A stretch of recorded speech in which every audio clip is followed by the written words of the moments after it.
तनमन साफ़ YouTube channel जा मोअज़्ज़िज़ नाज़रीन अस्सलाम वालेकुम।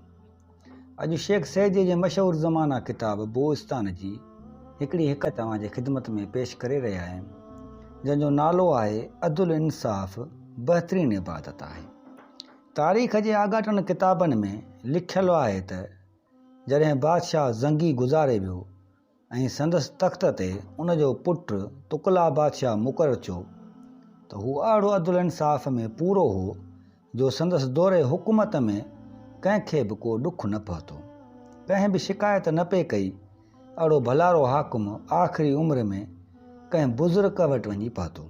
उनखे चयईं त मुंहिंजी उमिरि दुनिया जे खफ़न में बेफ़ाइदे गुज़री वई। ॾिसां थो त बादशाह तोड़े फ़क़ीर हिन जहान मां कफ़न खां सवाइ कुझु बि साण न खणी वेंदा।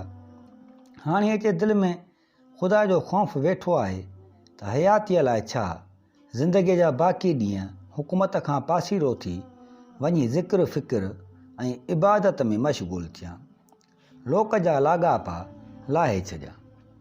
बादशाह खां अहिड़ी ॻाल्हि ॿुधी बुज़ुर्ग जलाल में अची वियो ऐं चयईंसि, ए तुकला, ख़लक़ जी ख़िदमत का घटि इबादत कान आहे। तस्बीह मुसलो ऐं गोदड़ी धारण खे तो इबादत सम्झो आहे।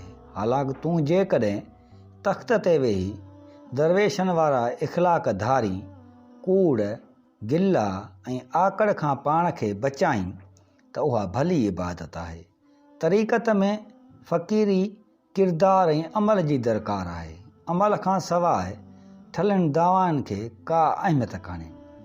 अंदर जी सफ़ाई असुली बुज़ुर्गी आहे, बाक़ी गोदड़ी पाए हलण में बुज़ुर्गी कान रखी आहे।